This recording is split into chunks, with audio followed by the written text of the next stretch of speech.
All right, everybody, it's 6 o'clock. We'll go ahead and call the meeting to order with the Pledge of Allegiance. I pledge allegiance to the flag of the United States of America and to the republic for which it stands, one nation, under God, indivisible, with liberty and justice for all.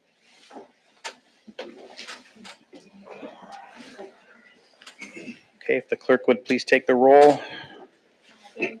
Present. Nicole Holt, Here. Neil Klein, Brad Lutz, Present. Robert Mackey, Present. Ron Peters, Here. Mike Sutton. Present. Okay, the clerk will note that we do have a quorum, 6 members present. All right, the next item on the agenda is the approval of the agenda. So moved. Thank you, Mike. I will second. Thank you, Arvid. We have a motion and a second to approve the agenda. All those in favor say aye. Aye. Aye. Opposed, say no. Motion carries. Item 3 on the agenda is approval of the consent agenda. Does anybody have any discussion on any of the items listed with the consent agenda? I wonder if we should pull out the High Adventures request because that looked sort of incomplete, at least what I was seeing. Which item is that? Gotcha. B.A. B1A. Okay. What was incomplete about it? Um, I know it's missing Off insurance. the top of my head. They have insurance. They did have I insurance? wrote that in my memo. Okay, There was a note on the bottom that says they were working on it or something, I think. Okay, they have provided it since the packet. okay. Well, then if it's all complete, then They have provided insurance. I'm all for pulling these apart in the future because I've seen many of them that are incomplete. This one, there's no booze and there's limited food and it's park True. use. I don't feel like it's gonna, and it's the Boy Scouts. I got a soft spot for them. If you were making that motion, I wouldn't all second right, I will it. make a motion to approve the consent agenda as presented. Second? Thank you, Arvid. Thank you, Mike. We have a motion and a second to approve the consent agenda. All those in favor say aye. Aye. Opposed, say no. Motion carries. Item 4 on the agenda is public input and ideas. Limit 5 minutes per speaker. If anybody wishes to address the board, now is the time. You will approach the board to the center podium, state your name and address, and you'll have 5 minutes.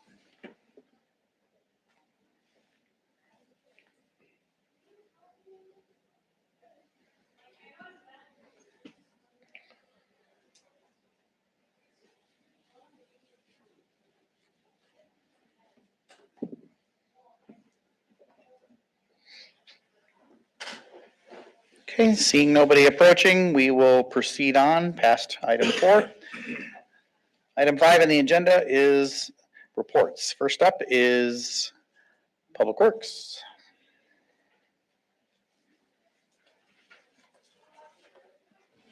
Good evening, everybody. A successful month. Started street sweeping, cleaning up leaves already. Try and stay on top of things instead of letting everything sort of accumulate until we're knee deep in them. We got some road work done, spray patching, thanks to East Farmington coming in, helping us out. We collaborated, worked together, got some spray patching done in some very necessary areas like Meadowlark and Oak Circle. On top of that, asphalt repair continued. We put in about 4,000 pounds in the damaged areas. We're looking forward to wrapping things up here by the end of the month. We're going to help the utility department fix a manhole, and we're going to put some more spray patching down and a little bit more asphalt before we move into colder temps. A couple of vehicular accidents occurred in September, required Public Works to clean up. Got some damage, and thankfully there's someone responsible, and we will bill them accordingly and replace the items as necessary. Multiple events, as we all know: Osceola Fair, Wheels and Wings, Harvest Bazaar, and Oktoberfest. As we've seen by our special event permits, we're very busy and committed to helping those things take off, be successful. Painting the crosswalks, parking lot, and stop bars occurred in September too. As you might have noticed, we got an excellent layout in our new parking lot in the Oki Park parking lot. So no confusion.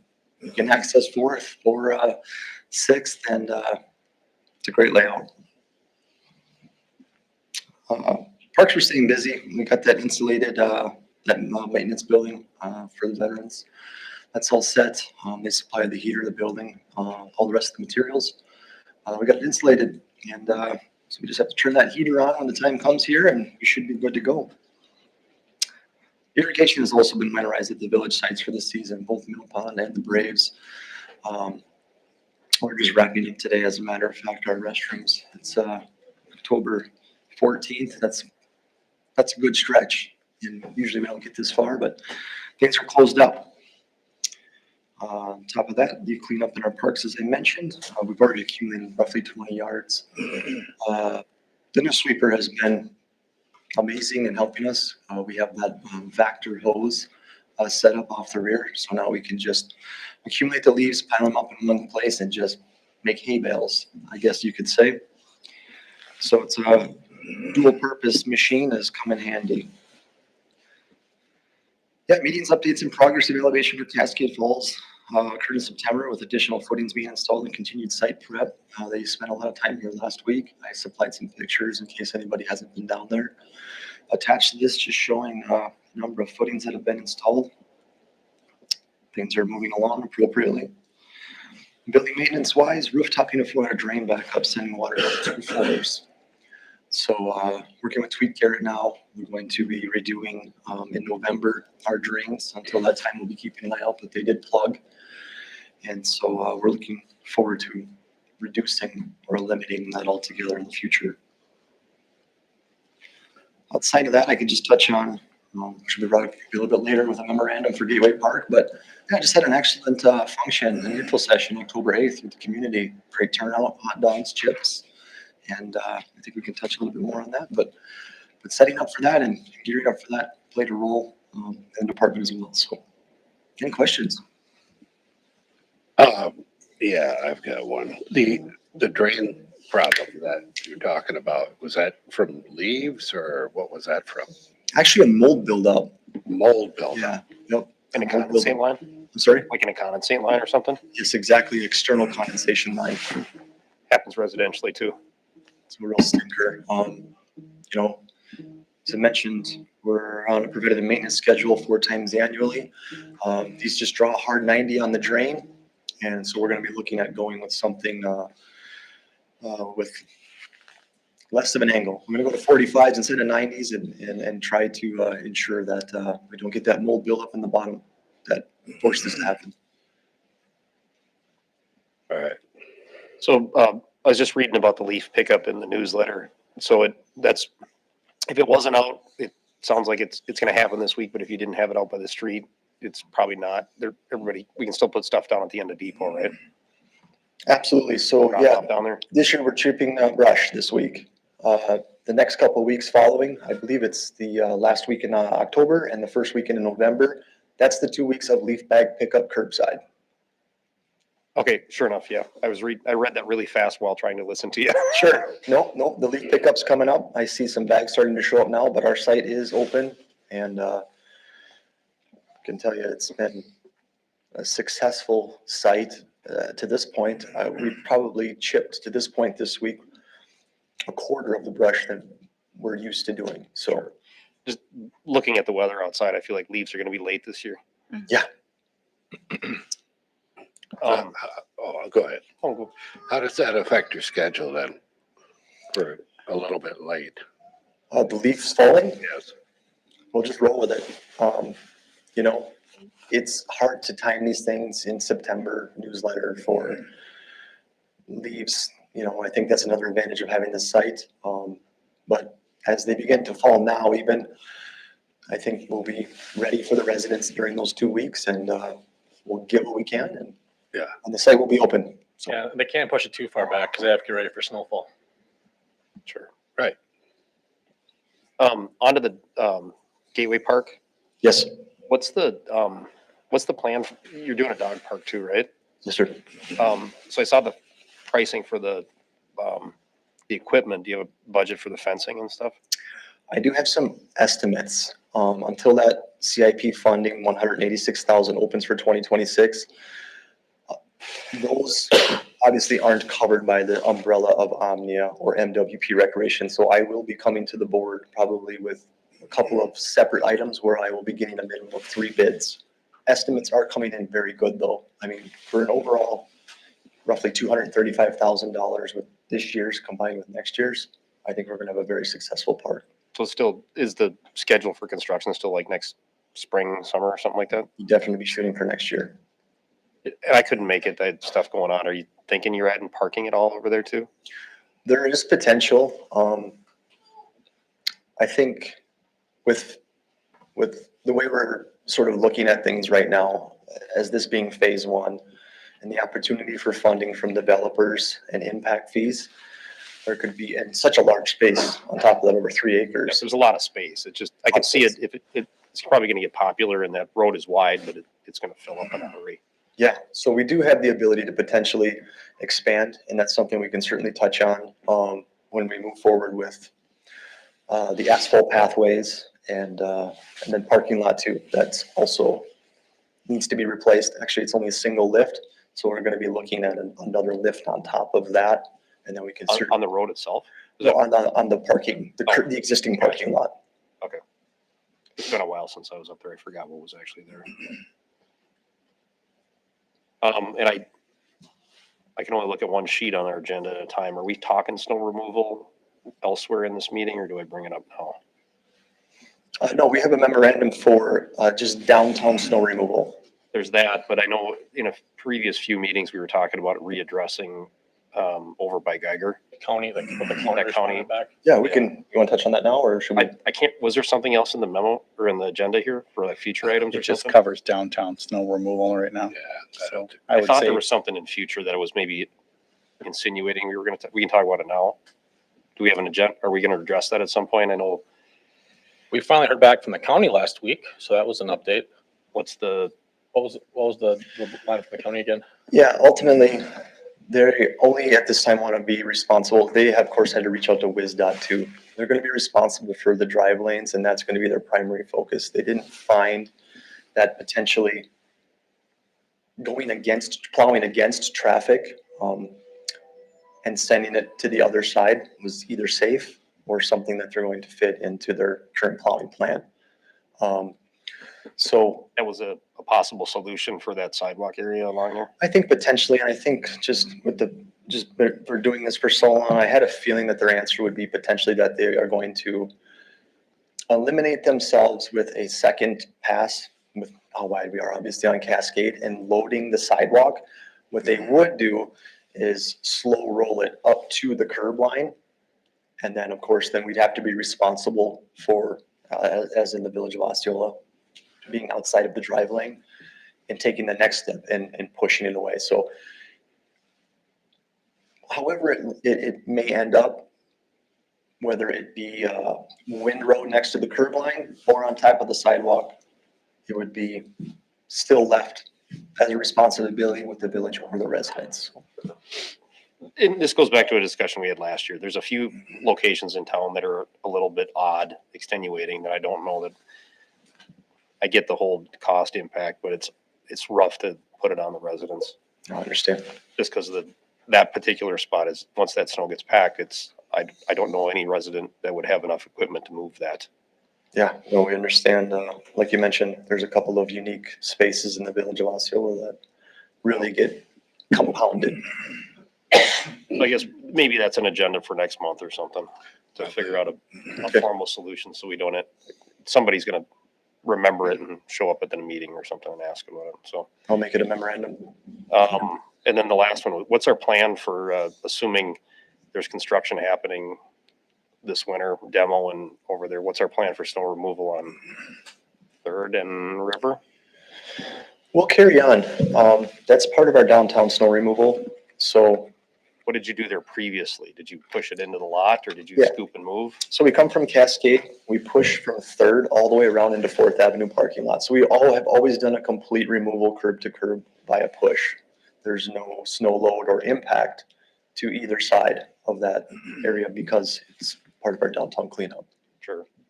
There's some comments that have been that fence is, I suppose if you surveyed it, it's probably right on the property line, but I gotta believe that that's always encroached into the roadway and it's gotta be unique for you this year with a fence. Yeah, and I think that'll change a little bit.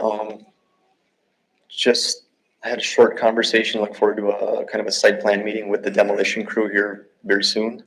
And that's something that I'll certainly discuss with them, as the potential project moves and how the fence can move. And we're also going to talk about traffic control. Those are a couple of items that I brought up to him right away. Sure. Okay, sounds like you got a plan, cool. Yeah.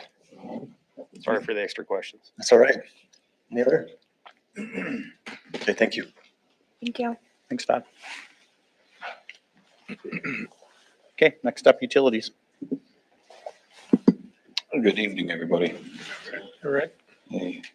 So we are busy, but performing hydrant flushing in the low zone just as expected this time of year. We start the fall, we start flushing hydrants to do our fall flushing.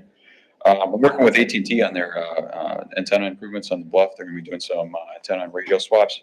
That has now turned into a lease amendment, so I'll be working with them and their representatives, our legal counsel, to add language, clean some things up from the original lease that I wasn't really satisfied with. But these original leases are written back in the 90s, and they're, for lack of a better word, vague and heavily favor the carriers versus the village. So we take every opportunity we can to change that. So over the next coming months, I'll be working on that. We had some regular scheduled maintenance of our influent pumps as we do, and we actually found two failed mechanical seals in our pumps. There's a seal fail in there, but it's good to catch them early because it never fails that they'll fail and throw an alarm on the coldest day of the year. These are located outside, of course. And so you get to pull those out when it's 20 below. So regular maintenance is good on those. This isn't the first time we found mechanical seals before they actually started failing one. So this is just a good thing we do annually to pull the pumps, check the oil, make sure everything's good. And if not, we transport them down. We did get the rebuild pump back. We had that swapped out today, actually. So we transported the other one down to Hudson for rebuild. We keep parts on hand for those because they're just so critical. Getting ready for winter. I hate to say it, but we're starting to do the oil changes and fluid changes, and pumping down of this and pumping down the clarifiers and the rings and things to things that just take time that you got to kind of start early on. This winter can hit at any time, you guys know. So working through meters yet, working through some of the leftovers from our meter change-up project. Don't quote me on this, but I believe we have 3 left over from the hydro list. Some of the larger meters like the middle school that we're going to end up shutting off some main valves and things. Just stuff left over that the customer had plumbing issues on there. So. Any questions? You have a SCADA budget yet? Not yet. We're waiting to hear from radios, whether we can use a dual band radio or we have to use do everything all at once and switch to a single band radio, something with the 600 megahertz frequency and the 900 megahertz frequency that we use currently. We talked before that the PLCs we use don't communicate via Ethernet, and so it like limits our radio choice. And so what it's coming down is this radio. So do you do everything all at once, or can you piecemeal things together, make it a little bit more palatable? So waiting to hear back from the SCADA company, who's waiting to hear back from the manufacturer. Did you build any money into the budget?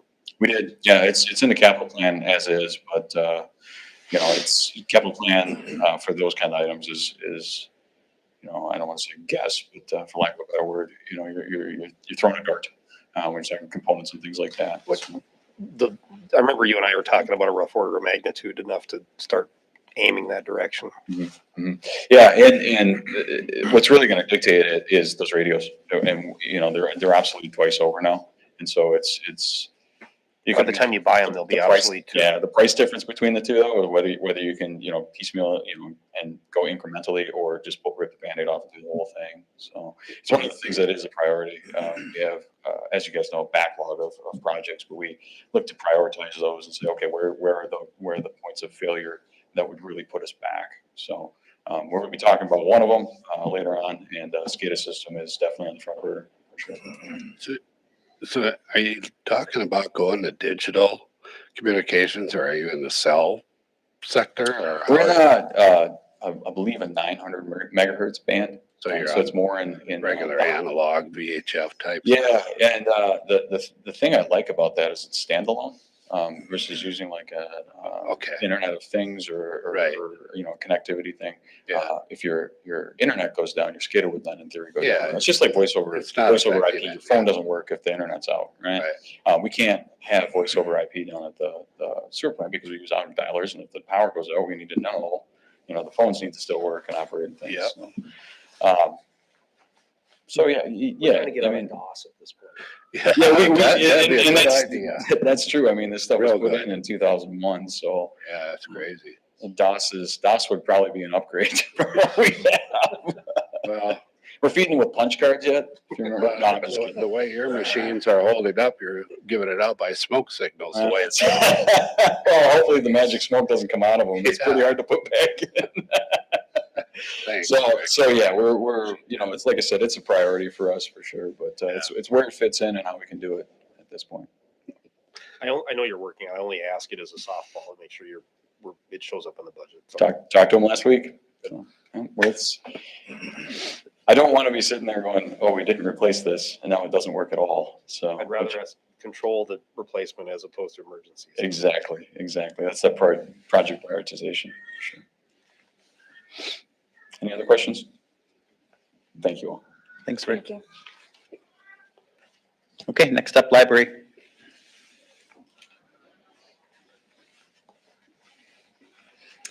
Good evening. So during September, I attended the Wisconsin Library Tech Days via Zoom. Topics ranged from how to spot deepfakes to bringing history to life with augmented and mixed reality. I also attended the first planning meeting for the 2026 Big Read in the St. Croix Valley at ArtReach.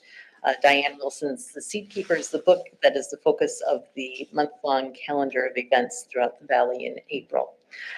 September, we circulated 3,634 books. We had 165 computer uses. We had 1,551 ebook checkouts, and we had 64 new patrons. We added 94 new items to our collections. This number is noticeably down from our usual numbers. Our book vendor, Baker & Taylor, has not been able to provide our books in a timely manner. So I'm working on switching to a new vendor named Ingram. And we actually recently just learned that Baker & Taylor is going out of business completely. So my being a month ahead of that was a good thing. So there are now really a lot of libraries that are making this switch, and Ingram is struggling to keep up with those numbers. But I have recently just ordered cards, and so we should be seeing much bigger numbers next month for new items. Even though September can be a slower month as kids head back to school, we were still busy with all our programming. Storytime, Lego Club, Chess Club, Tech Help, and the WMPL book discussion all happened during the month. Creators Club was back after a hiatus over the summer, and we held our first Schools Out activity in a movie with origami in the movie Kubo and the Two Strings. And then Scott Morfitt of Morfitt Media shared his presentation, Think Like Your Audience, Keeping It Real in the Age of AI. And then we also did one of my favorite things that we do all year long. We hosted the entire 6th grade for a library tour and a how-to lesson on the Moore catalog, and an opportunity to get a library card and check out books. So both of the awnings are now installed on the terrace, and we have received many positive comments about them, and we have watched them retract on their own when it gets too windy. So we know it works great. There are lots of upcoming events, so I invite you to step into the library. Any questions? Do you ever intend to get a third awning down the line, you know? If someone gives us a big enough donation. Okay. It looks really great. I mean, Yeah, it's nice. And it really does make the space a nice space to use when it's Yeah, sunny. And it just it's- adds. Yeah. Yep. Yep. That's it for me. Anything else? All right, thank you. Thanks, Ann. Okay, next up, fire. Howdy, everybody. We had 15 runs last month. 10 were in the village of Osceola, 5 were in the town of Farmington. Run breakdown, there was 9 medical lift assists, 2 motor vehicle accidents, 1 debris fire, 1 gas smell, and 2 alarms. So training for September, we did the scene size up and SCBA training. And the upcoming trainings, one we did last night was we had a representative from Northern Natural Gas out, and he did a presentation on the gas lines, like where Mike lives out there on Pheasant Run and that. Yeah, kind of showed us, what to do, what to look for, whole 9 yards. So, and then we're going to be doing a walkthrough at Ben Punch down in Farmington at the end of the month. So I learned a lot last night. As a kid, I watched that pipeline by Mike's house and Carrie's down there being installed. I thought it was a lot bigger than what it was, but the pressures that they run, it's like, wow. So it was good training. So, any questions? Thanks. Thanks, Paul. Okay, next up, police. Hello. Hello. All right. We had a pretty busy month in September. We generated 440 calls for service, compiled 59 incident reports, and 2 traffic crash reports. Our officers effected 2 arrests, submitted 4 criminal referrals. We initiated 48 traffic stops and issued 19 municipal citations. Our police administrative system processed 18 records for requests and background checks. School resource officer Tremblay responded to 9 school-related incidents in September. Some of the incidents that we responded to included mental health calls throughout the village, several disorderly conduct incidents, multiple assist other agencies and assist citizen calls, several animal large complaints, felony level bond violation where criminal charges were referred, and the vehicle theft where the vehicle was recovered a short time later. Our officers responded to a 2-vehicle traffic crash on Cascade at 10th Avenue. There were no injuries, but Officer Tremblay was at the school and he responded pretty swiftly to that. So just showing kind of the benefits of having an SRO available to assist our day officers with that one. So we also responded to a retail theft incident, which led to the discovery of methamphetamine and subsequent arrest of that suspect. We also responded to a disorderly conduct incident where a suspect fled and was subsequently apprehended by St. Croix Falls PD after a brief pursuit. Our officers investigated an incident where a suspect was arrested for unlawful use of an electronic communication device following the sending of threatening messages to an out-of-state victim. Moving on to more admin stuff. Wheels and Wings went smooth. Happy to report. We were able to maintain an officer presence at these events. Staffing challenges were again a factor, but luckily we didn't have any huge incidents. Confident that next year will be even better with our new hires and get them onboarded. I have been talking to admin about these larger events. Perhaps we can look into some kind of an ordinance which will require additional security and traffic control, just because that has been a very heavy burden with our department, at least with multiple visitors, like in the thousands visiting Osceola. Can really stretch our department and on a weekend. Otherwise, we recently got accepted as a member of the Midwest Organized Crime Information Center, or MOCIC. This organization is regional information sharing organization for law enforcement.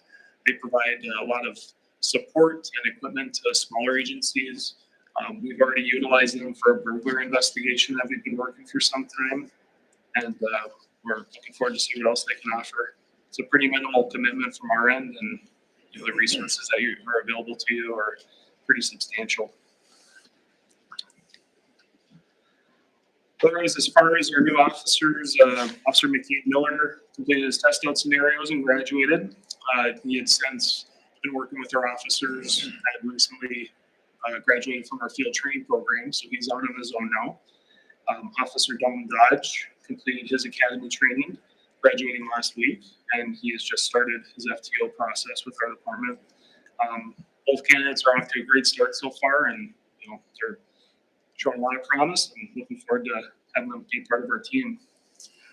Lastly, we're in the final stages of hiring our third full-time officer that we're looking to fill the position that left vacant with the SRO position. So we offered a contingent offer to that candidate pending psychological and physical assessment. So I'm looking forward to giving you some good news next month on that. Any questions? Didn't we have something set up for, I'm gonna use Wheels and Wings as an example, but wasn't there a situation where they were mandated to provide some of their own traffic control, and that's how the fire department got involved? We had talked about it last year when it was a concern. I know that with Wheels and Wings, they reach out to off-duty police officers and firefighters to work for the event, which has in the past been very great. However, the last couple of years, it's been more and more difficult to try to find available officers for that. And so that's just a concern of mine, that if we're not able to find any off-duty officers interested in that position, that So traffic issues. I remember like 5 to 7 years ago, I thought some of the fire department guys were getting paid to go work out by the feed mill. Yep, once in a while they would. So what Chief Box talking about is Wheels and Wings pays for the parking. They reimburse they pay the officers directly, or the firefighters directly. Sure. And it's a pretty good hourly pay rate. Yeah. But if departments don't have officers to fill the road, then it's hard to get officers to work the traffic detail. So I think maybe that's what you're facing. But I know there's some restrictions too, because the state won't allow just anybody out there direct traffic. You couldn't have necessarily private security out there for a permitted event. Sure. To run traffic. So that's something that Is that something, we'll sort through. yeah, when I remember it happening, it seemed like it worked great. So I don't know if we have to try to work towards an ordinance or a mandate or something for event permitting, just rules associated with it. That's something I'd like to look into when an event reaches a certain number I of think we have to, because participants. yeah, And it's, no different than mandating extra garbage cans or yeah. what, I know other municipalities, talking with Devin, Yeah. they've developed specific ordinances for larger events And most- mandating that. Some municipalities have ordinances that once an event gets above 500 people, you're required to have private security per extra, like 500 people. So like, if you're like 1,000, you need 4, and it escalates. per some progressive number. So what's that gonna do? So we have the ordinance that they specifically have to have.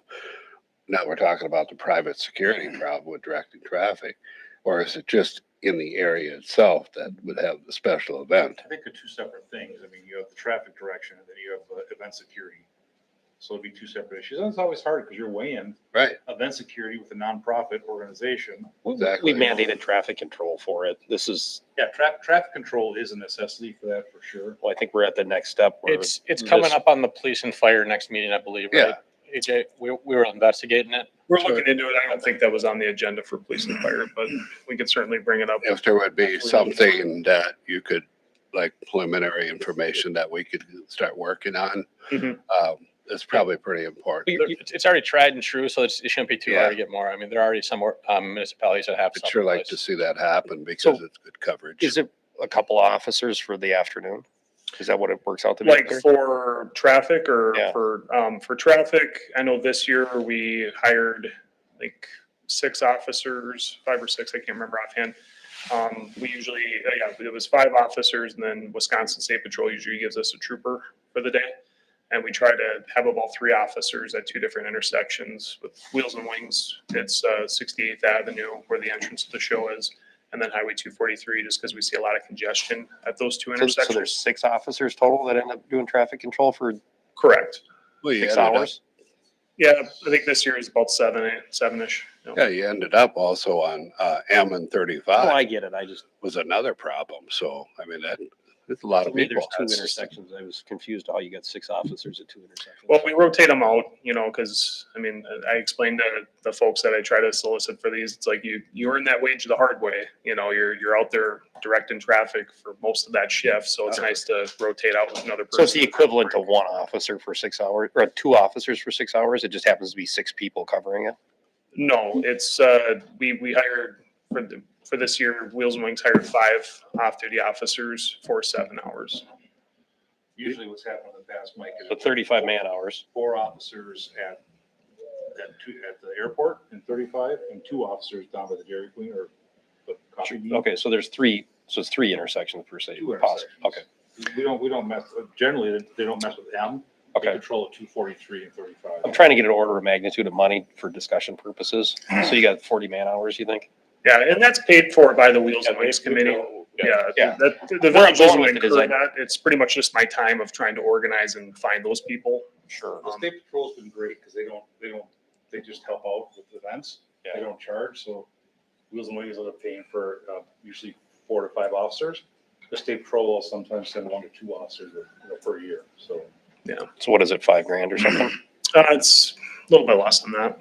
Yeah. So an order of magnitude, it's $5,000. It's not the end of the world. Sure. I think that's where I was going with it, is trying to get my arms around what the value is. And I don't think it's unreasonable to mandate it. Yeah. And again, I mean, I think it's a great system. It's just, as the guy who's trying to recruit for that, it's been getting more and more difficult. So maybe the it's last couple of years. $6,000. So, you know, it'd be nice to have kind of a contingency, you know, with perhaps, I don't know, if like a construction company that have insurance and the training for traffic direction, we hire them. I don't know, but something to look at though. That's what the state will have an issue with the permit they issue. Sure. So that's something you're gonna have to work directly with. I know that's been an issue in the past, so. Mm-hmm. Anything else? Thank you. Thanks, AJ. All right, next up, building inspection. Yeah, there was 3 new homes and 1 manufactured home in last month. On the year, we're up to 10 new homes. 1 manufactured home, so 11 total value so far this year would be, where's that number? We're up to $17.5 million. And with some of the new building permits coming through, we should see that number increase before the year's end. So we're still slightly behind of past years, but kind of within that 16 to 10 homes that we've been at past 5 years. And you see the hospital addition came through. Yep. So Mr. Hyde is building it on his own, not his company?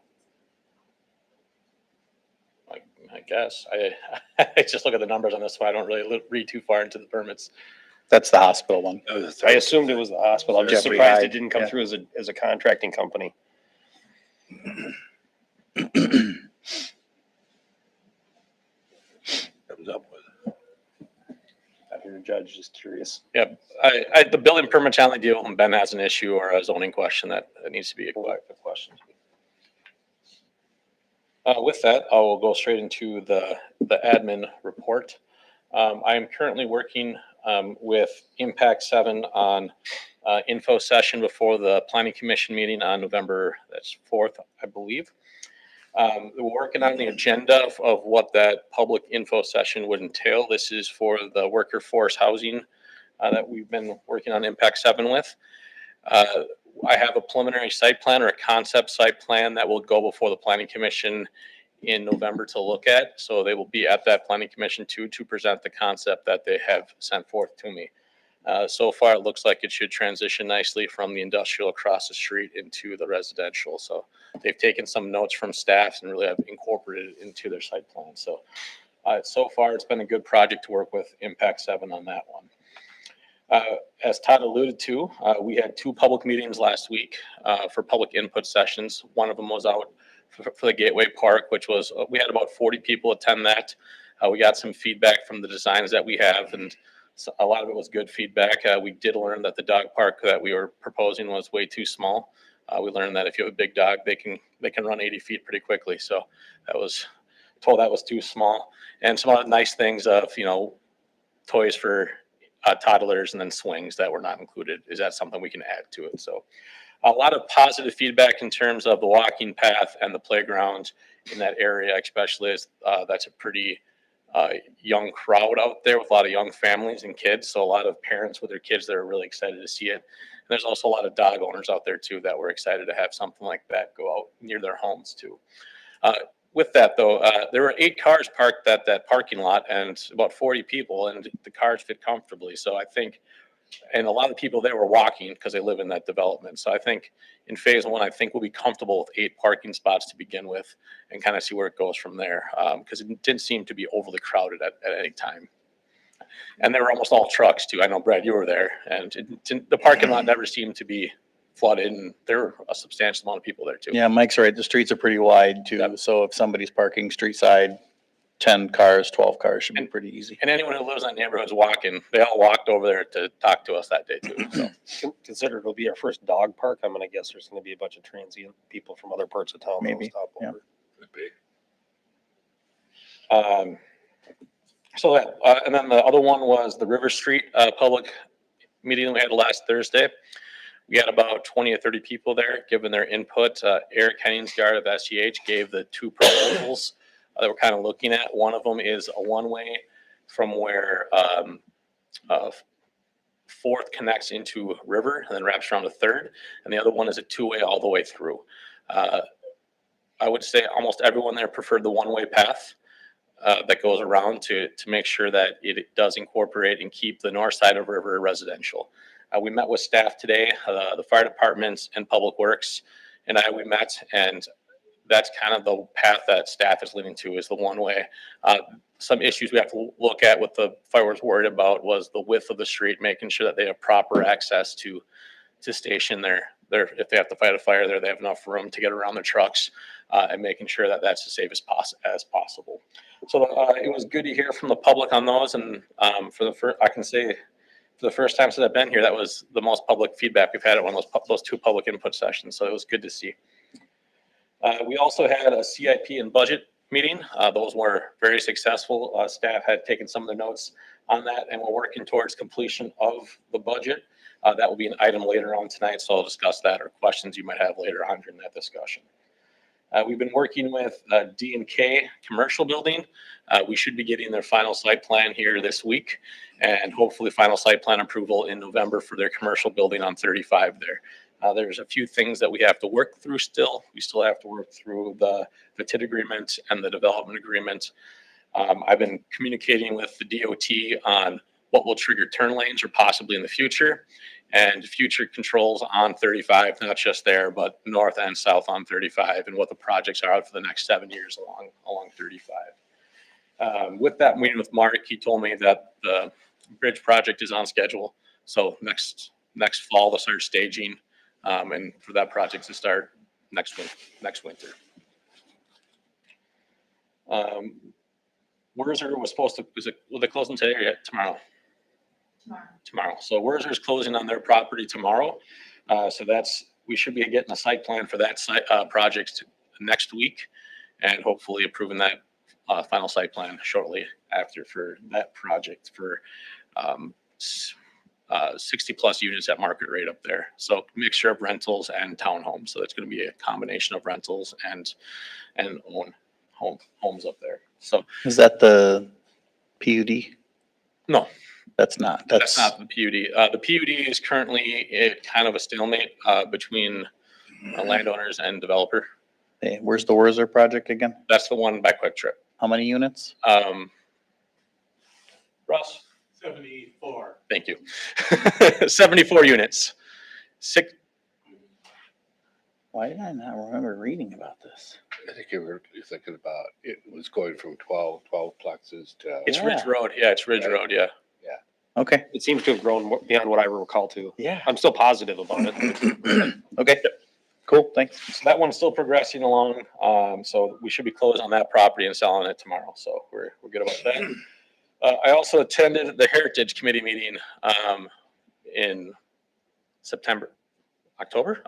My weeks are running together. Sorry about that. Oh, they should. And I explained to them, open meeting laws, basic etiquette when it comes to meetings, how they need to be posted, things they can and can't do via email, making sure that they understand what it means to be a village committee, making sure that their recommendations come to the board before anything gets approved. So you should be seeing their bylaws and a list of committee members that they would like to nominate in November. So that will be a formal acknowledged committee by then. So they're willing to listen.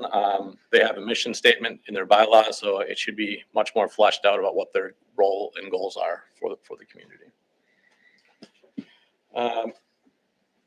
And then the Osceola Bluff demolition is, I'm currently talking, or I shouldn't say, I'm talking to the DNR as well as gone talking to the DNR about the demo project and what needs to be done to get that going here by November. They mentioned that if all the permits and everything comes through, they plan to start earlier than November, but as we all know, don't hold your breath. What's your involvement with them in the DNR? Just making sure that all the documentation is, everything's good. Boy, if they were gonna start on November 1st, well, okay, I hope they do start early. They've had plenty of time. How about the, demo only permit, no building permit?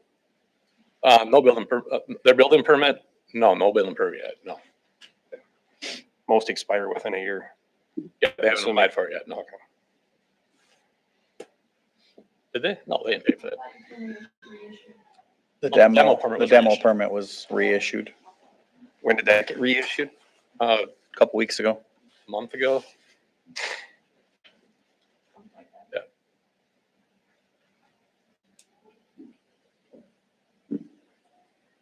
For the Heritage Committee, was it decided if one of us were gonna be on that, or?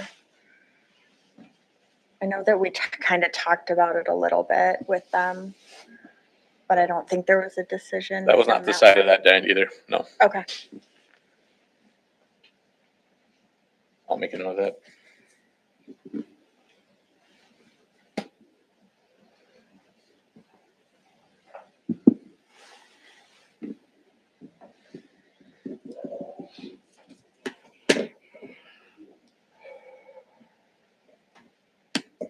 Anything else?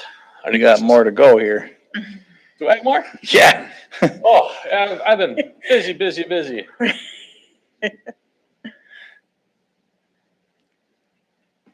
Oh, sorry about that. The street maintenance, that is Todd's, but yes, we have done a lot of striping through the community, a lot of crosswalks. With that, we are looking at further creating safety measures to cross the street. We do understand that the blinking flashing lights are expensive, between 15 and 20 grand per station. We're looking at some other possible cheaper alternative, such as if you guys have been to Bayport or Hudson, or they have the flag system where you go one across the other. I do know that doesn't always look the greatest, but it also does provide some reflective material when a person crosses the street. So we're looking at some way to increase pedestrian safety within the village. The Cascade Fault project tonight, Drew is here to discuss that and the timeline as you get your first change order on the project. We've touched on the community engagement, but overall, staff has been extremely busy, and there's been a ton of stuff going on, both development and with budget season going on. We really have had our hands full. So with that, any questions? Did the Polk County Highway Department get back to you Which one? on my communication to the Polk County Administrator on striping County Road M? No, I have not seen a response to that one yet. Just so everybody knows, I contacted Polk County directly about finishing off their striping on County Road M. They did a good job chip sealing and then restriping the traffic flow, but they did not restripe crosswalks. So I said, please come back and do your crosswalks. And if we learn, we gotta go straight to the source on that one, the administrator. So if Highway doesn't get back to you by the end of the week, let me know.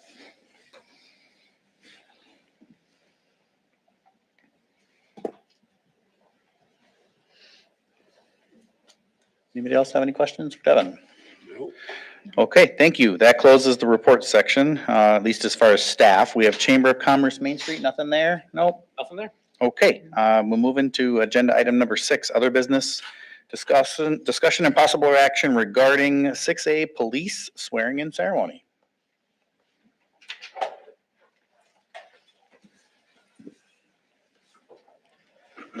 All right. So, from my report, we got Officer Dalton Dodge and McCade Miller. You guys want to come up here? I just wanted to take the opportunity to introduce them to the board, the public. Like I said, McCade recently graduated from his field training. He's out and about on his own right now, and Dalton just started his field training with our office.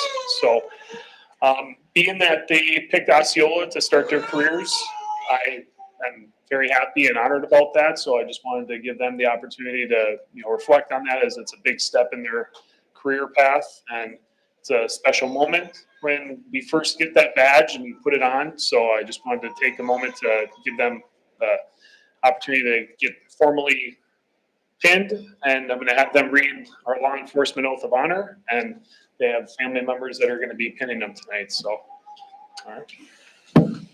Awesome. Welcome, both of you. All right. So if you guys want to raise your right hand for me. On my honor, I will never betray my badge, my integrity, my character, or the public trust.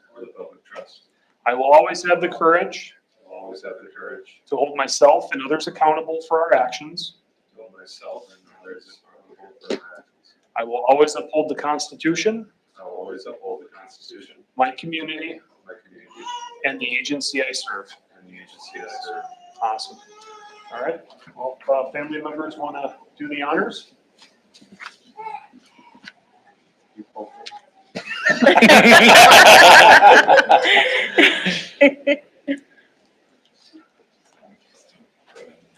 Congratulations.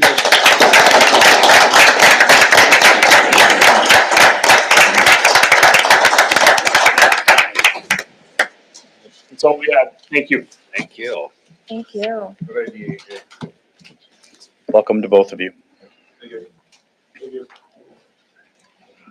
Brad, can you plug in the thumb drive into the bottom slot? Thank you. Have a nice celebration with your families.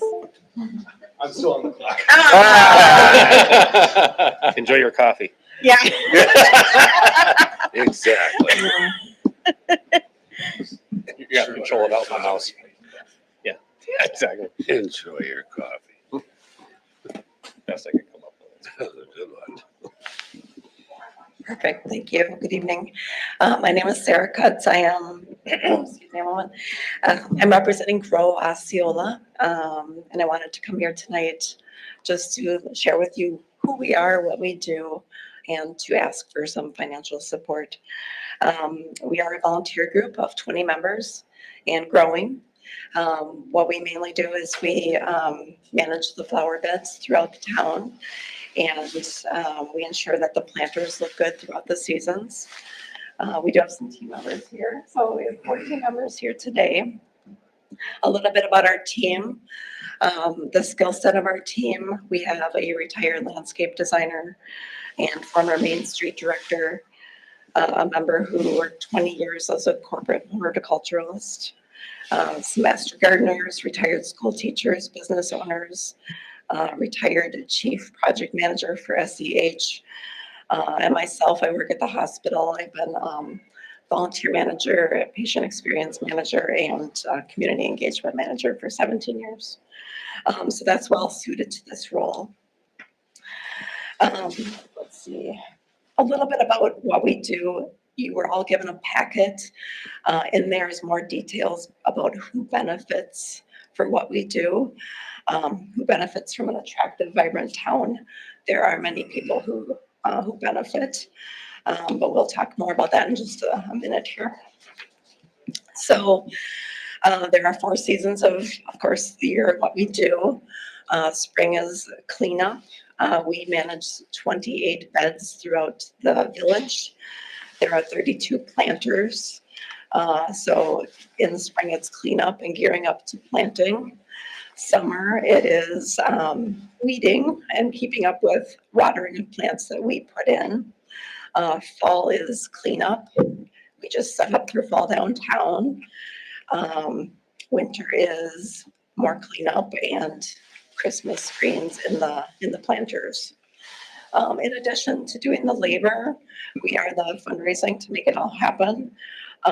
We recruit and we plan 2025 was a very big year for us, with the focus when you come across the bridge, the entry garden was completely redone, so it's a nice inviting welcome to our guests. The bed by the bathrooms in the park, that was getting rough shape. So we focused on that with the Public Works help. We knocked everything down, replanted, new water lines were put in, and new mulch. And as you can see from the image, they're really impressive. Behind the BP, so the trailhead back there, there's a lot of beds. They're huge. We scaled back some of the beds to help with Public Works with mowing, and also just so they're more manageable. But it's a continual work in progress. That is a huge bed. Next slide. The entire swath from Ace down to the Valley Suds. Those are very challenging beds. The soil is terrible. So a lot of time was put in upgrading the soil. Those beds have a lot of winter kill from salt and, winter kill from snow being put on them. But they look tremendous. They've come a long way. In addition, those 32 pots that we have downtown, they're about 10 years old, and they are a special pot with a basin, and they're layered with sand, mulch, and soil, and they had just broken down. So this year we dug them all out, spent a couple weekends getting messy, and relaid them. So they should be good for many years to come. So special thanks to Jermaine and Terry for doing a lot of the big bed work, and Rita and Watershed Cafe for volunteering to do the entryway on 243. So tremendous work. So when you look at the value of volunteers, our team alone, as of early October, put in 445 hours of volunteer time. We also had community groups help us out. So a little bit about our team is, since we fundraise to make this happen, we're very fiscally responsible to make sure we can afford to do what we do. We get creative, creativity involved, partnering with the Valley Christian School kids to help us plant to save expense. It was a great community engagement, but it helped keep costs down. We have others in the community who help us. The elementary school kids, Wild Violet, volunteered as well. We partnered with Midwest One Bank. Next week we'll do fall cleanup with them. So we really do a lot to keep our expenses down. There is a value of volunteer time and industry labor. For the value, actually puts it at $34 and change for volunteers value. For purposes of this, we put it at the $20 value, just to show 10,500 roughly was the value of our volunteer time. We anticipate 75 more hours yet this year to get it all done. When we talk about fundraising, we fundraise to make it happen. What does fundraising look like for us? It is change jars at some of the businesses in town. It is an online platform. We used to do Give Big, but now we do Give Butter because it's less cost. $1,500 was given or donated to us through those sources. Our volunteers are very generous. Our Grow volunteers donated $950. The bid supported us with $1,000. In-kind donations. For example, the pots downtown, when we redid them, it was a Grow member who donated the soil, sand, and mulch. The fertilizer get us through the summer is donated by a Grow volunteer for about $100. So $1,200 some dollars donated for in-kind donations. Most of that was from our Grow volunteers. So $4,700 roughly to make this year happen. I called around to area municipalities. I was kind of curious how others do things. So the numbers here, so St. Croix, Richmond, Somerset, Amory, Balsam Lake, all of the municipalities, including Osceola, their public works waters their flowers and makes, keeps them alive throughout the summer. Those numbers are not in here. This is strictly what the municipality is donating for the cost of the plants. St. Clair Falls is the only one who has been, their business district fully supports the plants. And so you can see where we lie being our 50,000. So we are fundraising to make what we do happen. Let's see here. So why does beautification matter?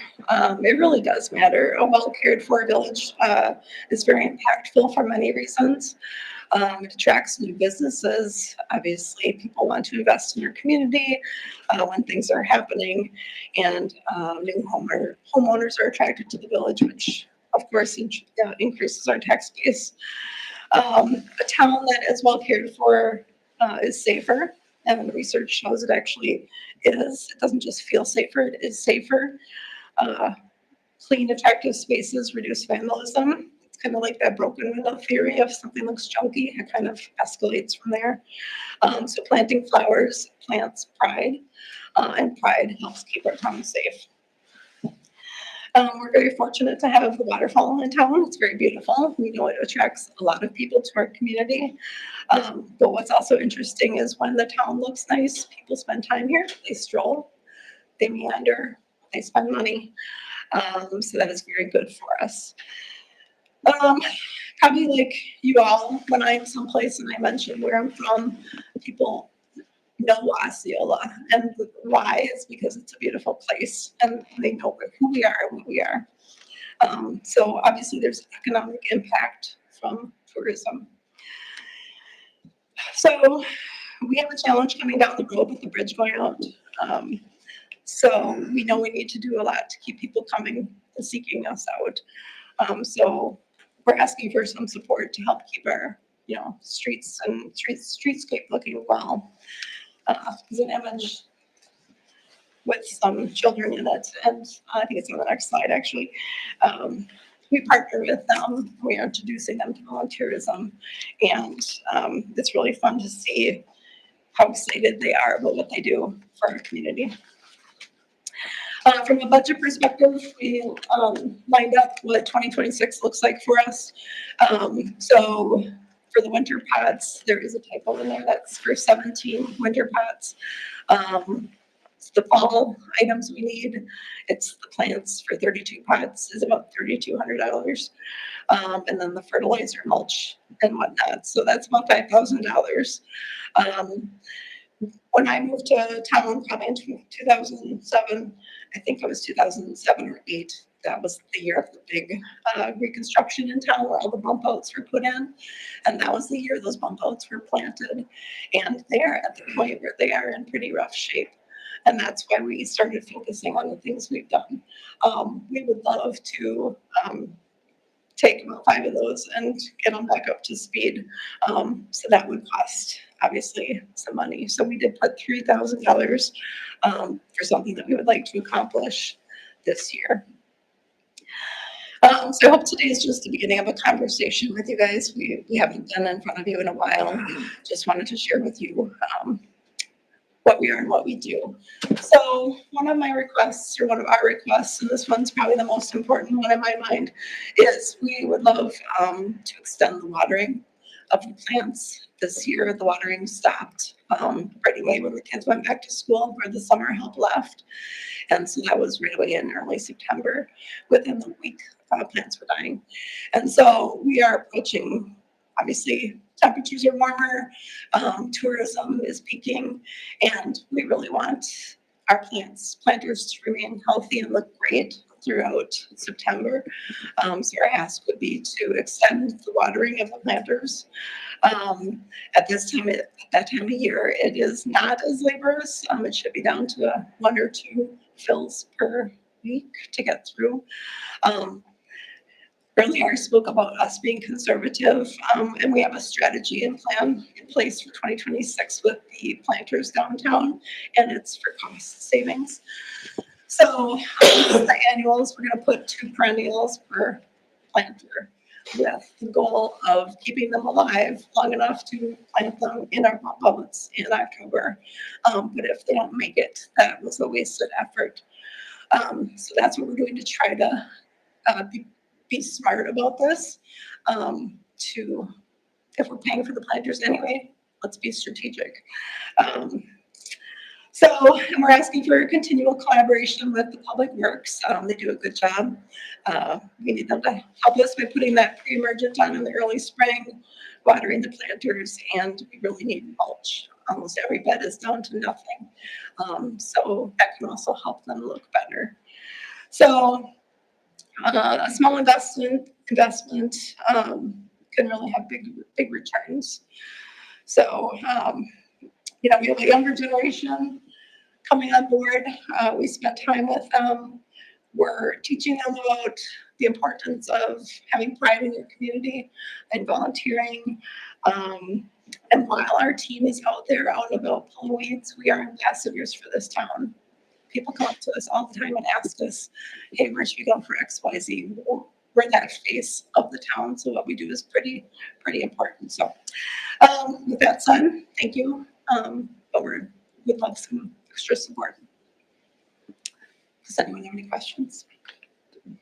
Just quick math, it looks like you're raising 4,700 and your budget next year is 883, so you got a $4,000 or $5,000. Yeah, that's our dream. The ask is, for village support. That's the net. Yeah. Are you taking advantage of the room tax right now? Or grants for the room tax? The main thing has to be tourism. Does beautification fall under that umbrella? No, the first question asked on that application is it related to tourism? And beautification doesn't relate to tourism. Well, I'm just saying. Sounds like it does. So you had a great pitch, Sarah. I think it does. I think it does.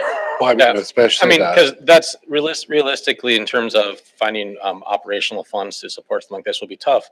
If we can connect it to tourism, there should be funds from room tax potentially. I would, Yeah. I think that's, sir, you hit everything on the head.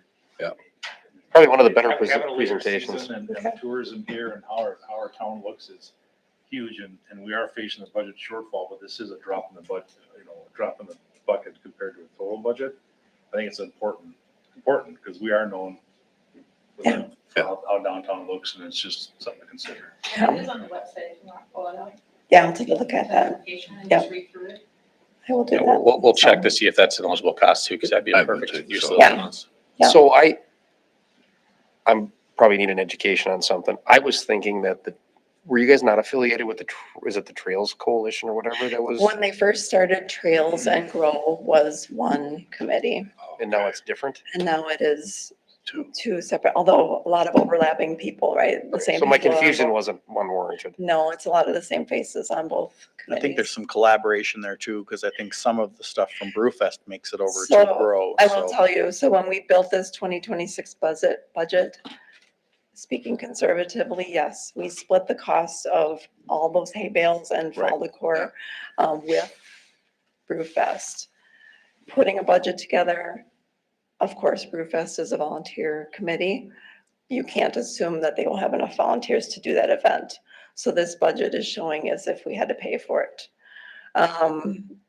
So we partner, yes, with Brewfest and split that 50-50, except the jumbo pumpkins, we buy those. Is the donation from community fundraising, is some of that money from Brewfest? No, that is people who literally find our little QR code and go online and donate. Or the cans. Do you get anything out of Brewfest? No. Brewfest is. Okay, I'm gonna for the suggest you ought to try, because trails. holy buckets, I gotta believe that thing makes some money, and if you're Okay. volunteering and helping, I would put your Yeah. hand out. Yeah, well, again, correct, we can talk with them. I'm all for all of it. I was just really surprised at the first off, the donations from the people that are actually working it. Your Yeah, own I staff is I want you. a good portion of where you're getting your money.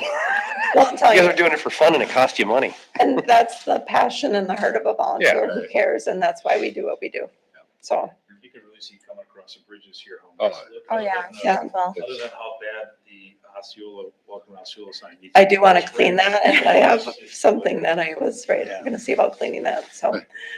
But you are, again, the heart of a you volunteer. are right? camouflaging that rather well, by the way. Oh, thank you. So, Yeah. it is So, really yeah, nice. I'm glad. Thank you for seeing the impact of what we do. I would make sure that your pitch goes to the bid too, because Absolutely. Yeah. what they're giving you at 1,000, I think could probably be a little bit Yeah. more. Yeah. And these are all downtown businesses, and this directly Yeah, impacts yeah. the look of downtown for them. So Yes. Yeah. Okay. I couldn't think of a better use of their money than something like Yeah, this. and they did open Absolutely. the door that we could come back to them if we have Yeah, any needs. for so, sure.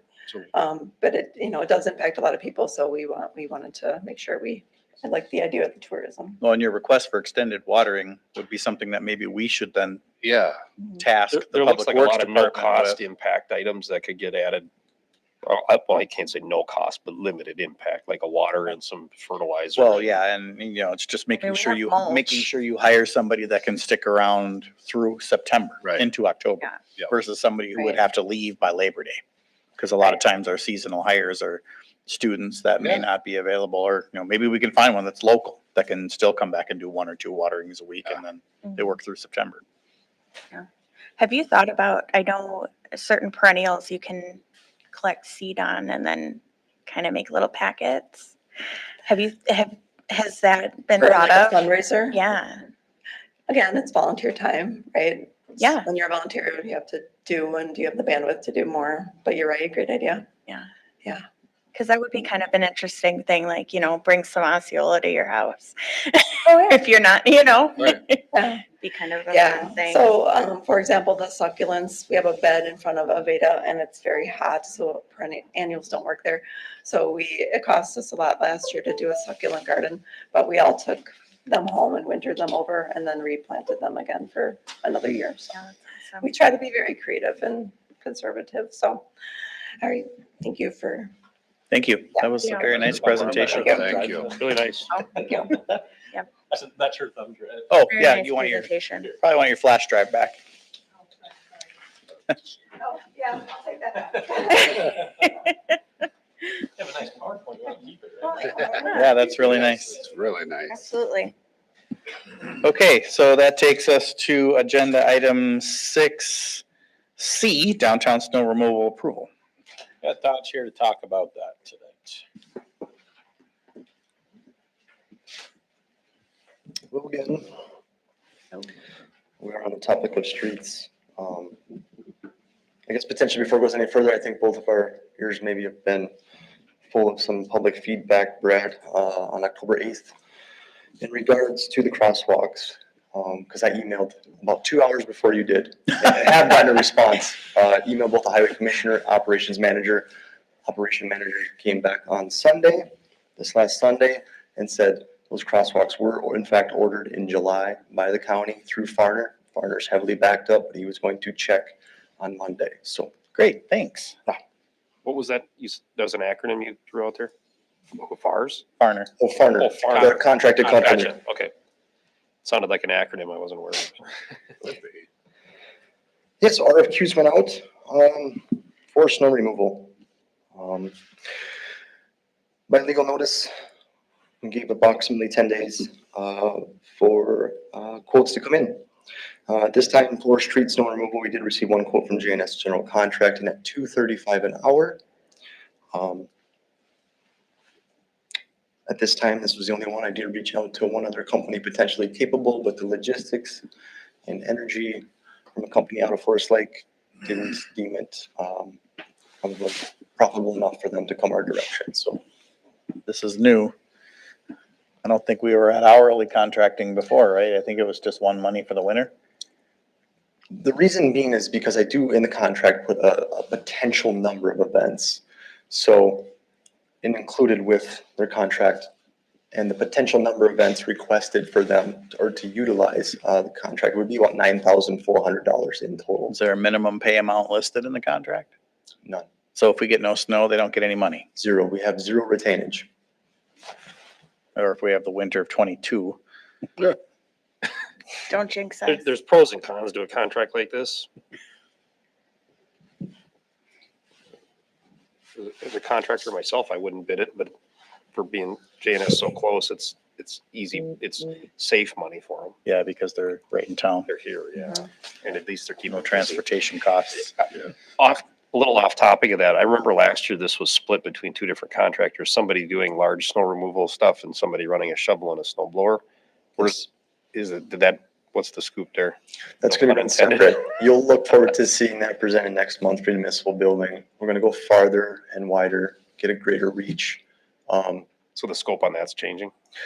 Not necessarily changing, scope wise in the form of maintaining the building, but, we didn't get any bids, actually the first round. I've had a couple of inquiries since then, but, The Red Line did it last year. They weren't interested in taking a stab at it they again? did not, submit a bid. Thankfully though, I mean, I reached far and wide in the past too, even as going as far as reaching out to 7 different contractors that are doing, similar, snow removal processes for banks, larger, commercial buildings, hospitals, things of that nature. But unfortunately, haven't gotten much of a response, if any response from them either. So, like I mentioned, Yeah, I can appreciate it. It's not, just for the same reason probably JNS did an hourly thing. It's hard to put your arms around the value and how you staff it and guarantee somebody money to do it. I think the gist is gonna be is you're gonna probably get settled doing it yourself and it might not happen within the first 4 hours of the event. It might happen the next day or something. as far as, If The nobody municipal wanted to building? bid shoveling here, maybe it sat unshoveled for an extra day until you got to it. yeah, and I think that's one of the big issues being a municipal government facility, having a senior center and everything else. People by 8 AM, But you just gotta, I use this building as an example, but maybe you prioritize other stuff, I guess, is where I was going with it. sure. And people have to be sensitive to not seeing the snow get removed right away. All right. This agenda item has a recommendation to approve the item as presented. Yeah, I'll make a motion that we approve the street snow removal with JNS General Contracting for $235 an hour. Second. Okay, we have a motion by Van and a second by Mike to approve the contract as recommended for approval. All those in favor say aye. Aye. Aye. Opposed, say no. Motion carries. Thank you. Thank you very much. Next item on there, looks like you're gonna stick around up here and talk a little longer. Gateway Park equipment purchase. Yeah, as I mentioned, we had an excellent sort of info session on October 8th, got some great feedback. Like Devin mentioned, larger dog park, the potential for additional playground equipment next year as part of the capital plan for ages 2 to 5. Right now, this one that I'm requesting is at ages of 5 to 12. But as requested to divert professional services CIP funding PR 009.1 to engage the Osceola Community Purchase Park equipment, which was approved last month, or I'm sorry, in August. Had an excellent info session, received good questions, good feedback. At this time, we've chosen an excellent piece of game time equipment that fits into this year's 2025 CIP budget. At 50% reduction in price, it's close to an $80,000 system. It's large and quite diverse, but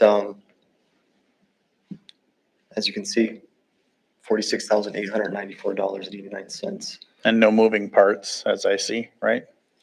That's correct. Other than the rings. Yes, this is primarily a climbing challenge course. Just, we have structures at other parks right now that bearings are toast and Yes. things are seized and, yeah, so it's not like swings. No, we certainly looked for something dynamic, but also took maintenance into account as well, future maintenance. Okay, and staff recommendation here is Approve. approve purchase of this particular item. Yeah, using the 2025 CIP dollars. And there's gonna be some dollars left over. Is that what I see? $5,605.11. That's gonna be used, is that for the younger stuff then, swings? Well, Whatever I can, yes, whatever I can utilize that $5,605 for this year underneath that same umbrella. Okay. Whether we can get some benches, some swings, whatever we can do with that existing monies, we'll certainly look to use that. Do we, is there street lighting up there? There is some, yes. Have we had, how's vandalism been in the parks? It's been good this year. I mean, I know in the past we had issues with Oki and. yeah. Bathrooms get more Bathrooms. attention than anything, but So, yeah, from, I guess, a destruction standpoint, what we face mostly this year is a lot of extra sanitation effort, garbage on the ground. As much as we provided receptacles and things of that nature, we're still spending an abundance of time in some parks picking up garbage on the ground. As far as broken stuff, it's been a pretty good year. Just, you mentioned you had budget money, I'm thinking about things that other people have asked me about, especially with the dog park going in, that could get used after hours, a street light would be cool. Maybe I remember Eric Park growing up always had a couple containers sitting out, but there was never really a structure for it. Sure. A surround or something, and if you have pets, maybe something to contain it so it doesn't get tipped over and tore out or something. Yeah, we're definitely going to be looking at a higher level of amenities, I should say. And when I say that, not just a wheeled trash can. We're going to look at structures or amenities like you see in the downtown, the steel garbage cans. Yeah. Things that can withstand both the elements and potential vandalism. So those are the things that we'll look forward to installing in this park and in future parks. I'd throw a street light high on the agenda. Well, hopefully Game Yeah, Time we will had- be able to afford we to had do. a conversation spell check. about potential Lions participation for some of that kind of stuff too, both lighting and signage. And I think that's Sounds like Brewfest has extra money. We should hit them up. Oh, yeah, they got it. I think it's future discussion too. Right now, we're half hour before sunset and half hour after dark. That's our park hours. So I think, I think a dog park has got to have a little bit, this isn't kids and things either, so I'd like to see us do something different for that. sure. Well, I'll make a motion, we approve the purchase of this park equipment for Gateway Meadows. I'll second. All right, we have a motion by Arvid and a second by Nicole to approve the purchase of the equipment as presented. This will be our first major step into executing our comp plan for parks, which is We're working nice. on it, yep.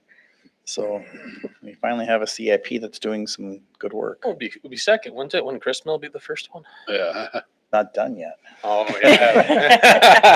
At the rate, he might beat that project too. Thank you. All those in favor say aye. Aye. Opposed, say no. Motion carries. Thank you. All right, item 6E, Bluff Tower Water Main. I'm gonna let Eric take this one. All right. Good evening, everybody. This project, you've got a copy of a memo I put together. Do you want me to run through kind of what's in there? Yes. Okay. So this project is to replace the water line from what we call the Bluff Tower, water tower, down across Highway 35 Cascade Avenue over to the, what was it, Old Dairy Queen there, whatever that is. Coffee shop now, yeah. Yeah, and we bid this project in April of this year. And although there were, I think, 6 plan holders, we received no bids. And when reaching out to contractors about why they didn't bid on the project, 2 main things stood out, the complexity of the project and the number of projects that were bidding that same week. And they just dropped ours off the list, unfortunately. Talking more to them about, what makes this project complex. We knew it was complex already. But a couple of things they noted were the railroad tracks, proximity to the permitting that goes along with that, and then the need for flaggers and things and that complexity. The rock that's there, contaminated soils, the crossing of a busy highway, the narrowness of the project corridor, all kind of added up as a project that just didn't get bids. And I did speak to 3 prime bidders after the project, and they all kind of echoed the same thing. So we talked about this in the spring when we found that out, And we kind of went back to the drawing board a little bit. How can we make this a simpler project? And let's bid it in the fall when there's less projects bidding. And so now we're back in front of you. Some of the modifications we made to the plans is we removed we originally had the replacement of the line underneath the railroad tracks, so go under and over to depot. Then we changed that to lining, and that was what was bid in April. We removed that altogether from the plan. So that line was put in the 80s. We were lining it as a matter of convenience. We're there doing work. Let's just straighten that up. We have no reason to believe that that's compromised in any way. So we removed that entirely from the project. In doing that, there's no longer any work being done in the railroad right away, and therefore no railroad permitting, which simplifies it. The other big thing that we did is we changed it from an open trench, so digging with an excavator to put in the water lines, to directional drilling it basically starting at the highway and going west past the BP and up the hill until the ground is more level with the railroad tracks, which takes out pieces of required shoring for excavation along the railroad tracks, and also helps with disruption of operations of the BP there too. We still will have to dig in adjacent to the BP and the village-owned property there to connect the water main to the line that goes under the tracks and to connect the service that goes to the BP. We're not able to directional drill all the way underneath the highway and take that piece out because there's a large storm sewer that runs north-south on the highway, and we can't get underneath it. We have to go over the top of it. And so the directional drill, the way that they do it is they drill a hole through with the drill, and then they connect onto the pipe and they pull it back through.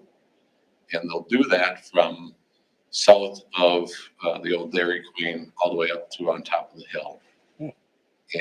But they'll pull it back through, but then they have to go in and they'll have to open up Highway 35 to connect and run a line basically from the west, or it would be a southbound lane from there east to about where the hydrant is there in the parking lot. And then also there's a line that goes north, and we're going north, I don't know what it is, maybe not 100 feet to connect water main to the line going north as well, to a valve there. So there still will be the disruption of traffic on 35. You know, the board was adamant about not detouring traffic. And so we kept it open. It's going to be open to one lane of traffic at all times. But as you know how busy that is, it's going to be a mess when lanes are closed. It just will be. But we have that work. It is required to be, once they open up Highway 35 Cascade, it has to be back to fully open within 14 days. So it really truncated that work. You'll pay for it a little bit, but I think when you get back in convenience of less disruption is a good suggestion that came out of the Building Roads Committee meeting that we had earlier this summer. We did add to the traffic control notification, I'll call it. So putting message boards north, west, south of, hey, in 2 weeks, we're gonna be down one lane of traffic, search other routes or whatever we end up with. And right there, the one I have up right there. Yeah, so, and then it's got a lot of things on there too, but as you come in from the different directions, it's gonna have, the one lane closed ahead. And actually at each one, if you just pan up a little bit on the south end, take it all the way down to 68th. So those things that say DMS, those are the dynamic messaging signs. Yes, yeah, those are the ones with little messages on there. And then all the way out to 3rd on M, we'll put the first sign so people could, turn on Third to cut through and up at like on Fifth, maybe to the north. Anyway, a little bit of additional signage to hope that people find other routes, but we had determined that the detour was not the preferred. Our project estimate is $1,260,000. That's construction costs. I hope that the lowest bid is just below that. So you guys are budgeting properly. That's how we always hope, is that as an engineer, I'm estimating as a second low. So you guys budget enough, but pay less than I think it is. The schedule I find interesting. Yeah. We're to approve tonight, but the ad is running in the paper tomorrow to advertise for the bid. That So- means that it was approved probably last Friday. So Publication. yes, it was. That's aggressive. It is. I talked to staff about that, and so we could have waited until next week, but it's just a week less that it's out there. So assuming, maybe it's a big assumption and aggressive, but assuming that you approve it to go out for bids, it hits paper tomorrow. Well, I mean, a couple notes on here. The additional traffic control detail plus dynamic messaging, I think, is needed. That definitely speaks to helping motorists understand what's going to happen. Yeah. And it eases some of the concerns that the board brought up the last time that this plan was made. The complexity was not something to be ignored. Beyond that, I think pulling out the lining was definitely smart, just because it's not part of the project anyway. So I get that there was some, what's the word I'm looking for? Synergy in that, but not needed. And we need to get this done before the bridge closes, because what a mess that would be otherwise. So Yeah. those are my comments. Is it 14 calendar or business days for the closure? I would assume calendar days. So do you, what's the requirement for outside of business hours? Can they leave it single lane? No. So it has to be drivable at the end of some sort of a shift? Yes, so there, the hours are, and we talked about it before, and actually it was in the bid documents in April, that they could only work after the morning rush hour and before the evening. Like they had a 8:30 to 3 window to work in each day on the highway. We opened that up. So their working hours are 7 to 7. I'd love to see them work 24 hours in a shorter period and be out of there. I know if I was doing it, I'd rather do it that way. Sure. So they are, It's always a reasonable change order to ask for later. yeah, by approval of the village, it says in there, you can ask for additional hours. It just depends on the timing of when it's going to happen. I mean, if the anticipated 35 work is going to happen around the 4th of July, that's going to obviously create some needs. But if it's If I happening remember, in late July, early August, whatever. there was Yeah. valving or something that was associated with the tie-in, and that was like the long lead item. Is that right? If I'm going off of memory. Yeah, so there's a valve north on 35, before you get to 243 that we're going up and tying into. And I think that, one of the contractors I talked to, he's like, it'd be a lot easier, we just close down the road and let us work on it. I'm like, well, it's a pretty busy road. It's the only way to get through. We talked this through before. You could be in and out of there in a week if you really wanted to. Yeah, And I don't know why we wouldn't do that, but whatever, it hasn't made it that far. I'm gonna ask the question differently. Is there a window on when we thought that road closure was gonna be at its height at 14 days? Or, because I know it's, on one side of it has to happen associated with the Bat Cave, but that there was some sequencing. Did we put anything in here to say that you can't do the project within certain timeframes, like the 4th, Wheels and Wings, Yes, Memorial Day, Labor Day, all of that. school? So that the road closures can't happen on everything Mike just mentioned. So any weekend holidays, they have to be open to full traffic before noon on Friday. I mentioned specifically the different festivals that are happening. So that 14 days isn't like that. It's a tough balance because we put this out one time and didn't get any bids on it. Yeah. So I mean, you have to wait. Can't be too tight. Yeah. That's it. Well, I'll disagree a little bit with that because I think the things that we left hanging that were unknown that scared people, we've resolved. So it should come out to bid. The public works sector has definitely slowed down a little bit. There should be some interest in it. Yeah.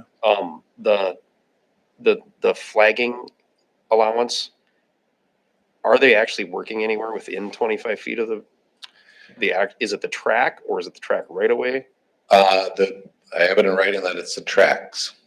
And so if they have, if they're working or have equipment within 25 feet, then they have to have a flagger. They only get the allowance if they're approved by the village. You know, so the contractor can't put his job trailer within 25 feet of the tracks and be like, hey, we need flaggers. They have to say, hey, we need this space for operation of the directional drill. That's the only time. So the drill setup, I think, will be uphill. So my interactions with the railroad has seen it as if something could fall into the track right away. There wasn't necessarily a distance, if I remember right.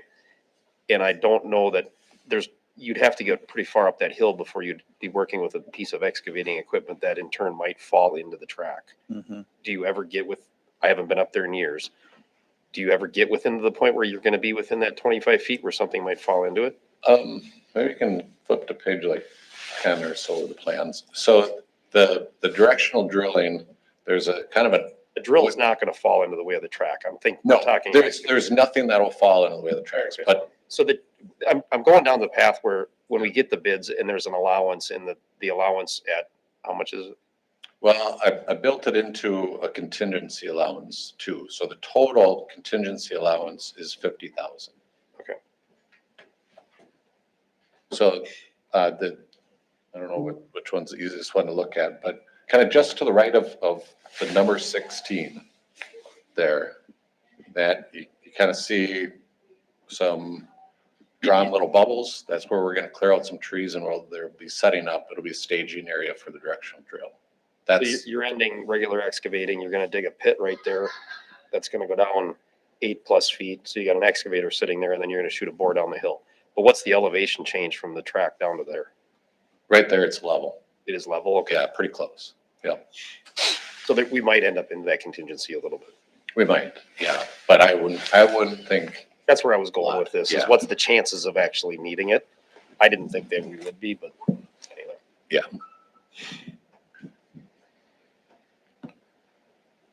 Have we spoken to Busy Bean as well?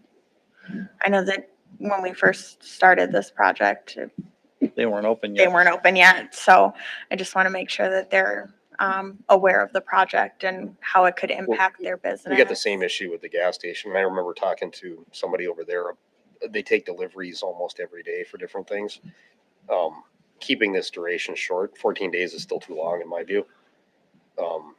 It's gonna be hard for Mitch. Yeah. Well, again, you could do this, you could get across that street in a week or less. And that would include, you could have the road back open. Yeah. So I hope when they come to when we do get a award, there's all the front end documentation. And I mentioned that when Angela was here before, she let it really slip that, there's timelines in the front end that say you have to have submittals in, you have to have a project schedule, all that stuff within like 30 days of the contract. That's going to be critical for things that you're talking about right there, is put together a schedule so that the people know when this is going to happen and we can start to talk about it. Maybe it's not complete in 30 days, but at least there's a preliminary one. Right. People can start planning around it. Yeah. Sure. Yeah. I mean, for now, we can, as the village admins team, we can reach out and let them know that it's going to happen between Just like we May did with- 15th and August 15th. Just like we did with the Cascade Falls project and businesses. Yeah. Because that's the only time that can occur, is those 3 months. Yeah. pick really hot days when people don't want Yeah. coffee. Yeah. Yeah. There's iced coffee, Yeah, then they I go. can't stand it. tea, iced tea, all sorts. They got all sorts of stuff there.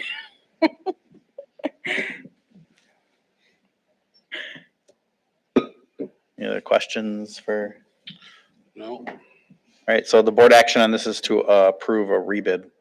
I'll move to approve a rebid on the Bluff Tower main, water main. I will second that. Only if we can start advertising tomorrow. I think the paper's already out. All right, we have a motion by Nicole and a second by Van to approve the rebid for this project. All those in favor say aye. Aye. Opposed, say no. Motion carries. Did you get those, Tanya? Carrie's got them. Got the- Okay, got the thank you. mic going too. Yeah, the tape recorder going too. Oh, yeah. I forgot, technology. Okay, next up. 6F, MSA Professional Services. First up, update and discussion on the contract dates for Cascade Falls Trails. Yep, good evening, everybody. I would like to have discussion on this letter that I requested Pembroke Companies to provide to us. Basically, on September 20th, that was the original substantial completion date for our Cascade Falls Park project. I sent Pembroke a letter saying, hey, we're past substantial completion date. Well, what do you want to do about it? They've returned this letter to us. My comment about this letter is it appears that they're stating that their subcontractor, Superior Iron, is basically holding up this process. I believe that that's true from what I can tell from our shop drawing review process that we're working through and my observations with Pembroke Company so far. With working with Pembroke Company so far, I've observed that they complete their work in a timely fashion, that they do accommodate anything Todd needs. They're working with us. They've kept the site clean based on my inspection. They've also kept the site reasonably safe based on my observations and whatnot. Pembroke has also requested that they can install some of the concrete infrastructure after the stairs are to be installed. And staff and MSA agree that makes sense for the best product. So with this information in this letter is basically stating that we can't meet the timeline. We want to extend the timeline. So then I follow up with Pembroke. I say, well, please tell me the dates that we should extend it to, as any date that I pick wouldn't necessarily be fair. So we let the contractor name their dates. So here's the construction schedule. If you go up a little bit, Devin, you can see Pembroke's been working in October here, installing some concrete footings. And then they plan to have the steps installation begin in March. That process will continue till April, where they'll finish the rest of the project, do some retaining wall work, landscaping, concrete sidewalk, and then they'll have to finish with this handrail and fence. So one issue with these construction projects is whenever we order custom fabrication, there is multiple revisions to the design that has to occur. That's one of the holdups with the subcontractor Superior Iron, is that we request them to give us a final design, and then we install these footings. Then we do some field measurements of the footings. Then we have them design it again based on the concrete that was installed. So there is a lengthy process of revisions of this design. So that way when the stairs do get delivered to the site, there isn't a 1/4 inch or 1/2 inch error, hopefully. So one thing to just state about Superior Iron is, yes, this is a challenging process. There's a lot of man hours in this design process. The final design for our steps, it has not been finalized. The footing locations have been finalized, but the shop drawing review process is still ongoing. MSA is doing everything we can to help them along.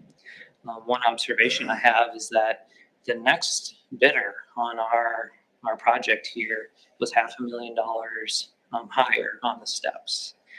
So one thing that tells me is maybe there was some oversight on their end, or something was missing on this review process potentially. But regardless, here we are, and I believe this is still going to be a success. It's just going slower than I'd like to see it. It also is more painful for me, but whatever it takes. So this is basically the end of my discussion or my remarks. Drew, how much more time do you guys think you have in shop drawing review? I believe that it's going to be two more weeks. The problem I'm having, Mike, is we have monthly progress meetings. I check in with the prime contractor weekly. There must be some just delay on there. Like, Sounds like you need the a workshop with manpower- the, sounds like you guys need a workshop together with the three of you where you just sit down and review the shop drawings and get it all finished at once. What I'm observing is the man hours or the design hours on their end, it just isn't occurring, or They're slow to get on it. they're, yeah. So here's the end of the conversation. I think it's worth, I think at this point, we don't have a lot to say aside from approving it. However, I'd like to see us do like liquidated damages after a date. Yeah, that's what we're basically agreeing to today, was we're gonna change the dates via change order. We're gonna allow the contractor to pick the dates. Then after substantial completion, there will be liquidated damages, which as of today, the liquidated damage amount is only $500, Mike. Yeah, I was just thinking I wish I'd have brought this up over the water main replacement too, because at some point too, you do a small enough liquidated damages and it doesn't matter. I built that into jobs before when I knew I wasn't going to make it. I just assumed I was going to Pay it anyway. and just Yep. put it and just include it in the cost and go, whatever, here's your money. Yep. It's your own money back. Right. So whenever this we case. decide, it needs to be enough that they get the hint that there's pain at the end. And I see there's there's a field measure for fences and handrail that if they've already struggled, And you're that's a showing difference. 1 day. Different subcontractor, but that's valid. And to your point, Mike, about liquidated damages, this project is a similar scenario where, I worry about rushing the fabrication process and the installation You still process. have a punch list at the end. Yeah, that's true. I just rush it because I want the supplies to all line up when they get delivered here. I Yeah. want enough eyes, and You don't want I to want have to MSA to rework it. have 2 days at least to, comb over it. Make Yeah. sure when we get the The- final order, we get the right stuff. The other thing that I caught in the letter here, I was trying to read while you were talking, so I'm hoping I caught it. Weather permitting, I don't know if I care. Yeah. They know how to run a shovel, Yeah. and there's gloves available. People can put on their hands to work in the Those weather. that take care of that. Yeah, and and at some point too, and I don't know what, are there road restrictions on 35? We have a working right away permit, and it will have to be extended to the dates that. I don't want that to be an issue where they come out and say, okay, we can't set a crane because we have road restrictions. Yeah, weight is what he's talking about. It's a Yeah. state highway though, Yeah. so I don't There think shouldn't it's be subject to anything, right? that like it is county roads, so, Yes, I am the permittee holder on that, Mike, so. yeah. I'm just trying to point out, or think about things that might. Other potential roadblocks, yeah. Excuses, I'm gonna use excuses because I feel like we've got a couple already built into the. Right. So whatever language you use, I'd set a firm date and get rid of anything that's vague about weather permitting and other shop drawing review. And just like I mentioned before, usually shop drawing review says they get X many days for something, you get X many days to return it. And I've even read language where if you do it more than twice, you can Yeah. start to charge for your time. That is true, Mike, in this case. Yep, there's only one official shop drawing review, but, I compromise. I want it to be right. I get it, but start pushing back. So I'm looking at this and the change in contract times, and if I see this correctly, it looks like you're trying to increase this for substantial completion by May 15th. Yes, and as we move to the next agenda item, if discussion is done, the contractor is wishing to change these dates again. So I want to ask one more question before we move on there. What's the line item that pushes like remove concrete? Is there like I see a gap the first week in April, and can you start to do any overlap? Like, why don't we move concrete forward? Like the remove concrete, excavate for retaining wall. How come some of that can't start?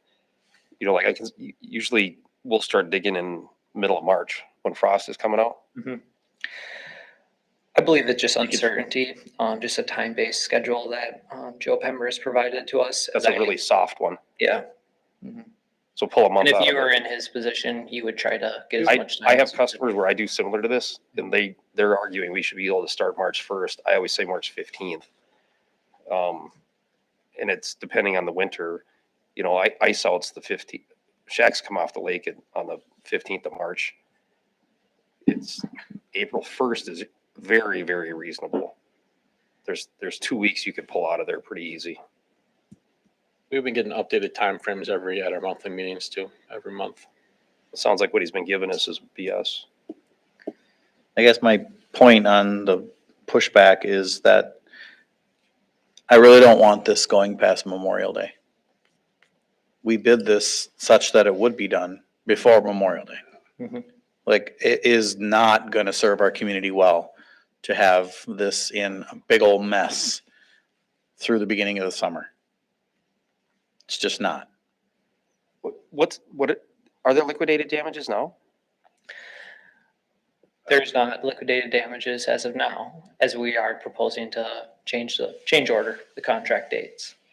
There isn't anything in the current contract that says that. Nope, and before we would pursue them, I come to this meeting and ask if we should pursue LDs and then send them a letter, document it. If that's something I don't know. this group of people would approve.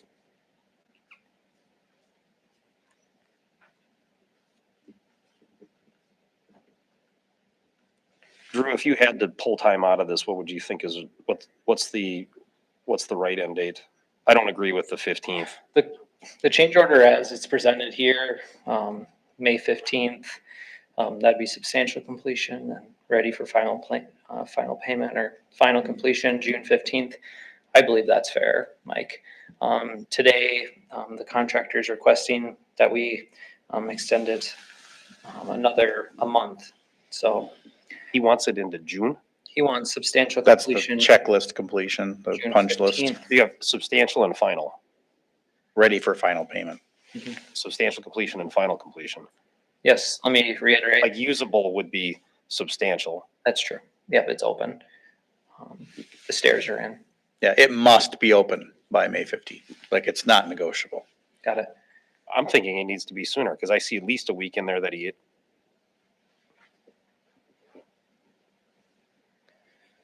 So was the duration for the installation always 5 weeks?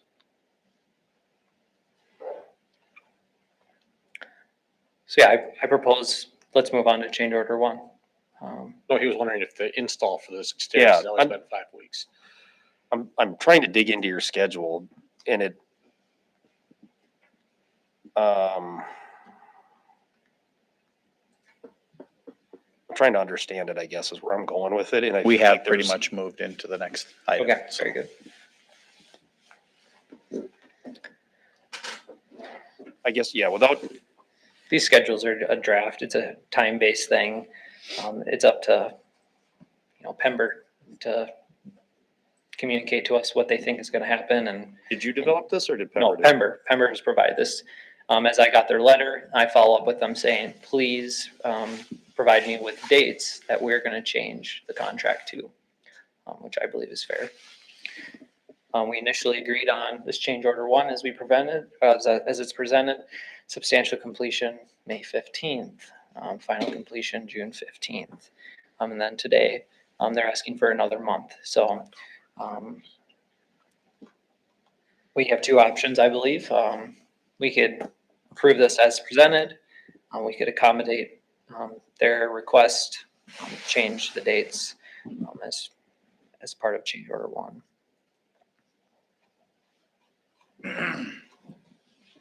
It's 8 months. Because Brad has a good point. He would like it open on May 5th. It's an 8-month delay. And I know that we don't see a ton of traffic on those stairs in the months from October until March. However, if we approve May 15th and in March, we suddenly get approached asking to go to September, this town is gonna go nuclear. I can tell you right now, Yeah, like, it for will not be pretty.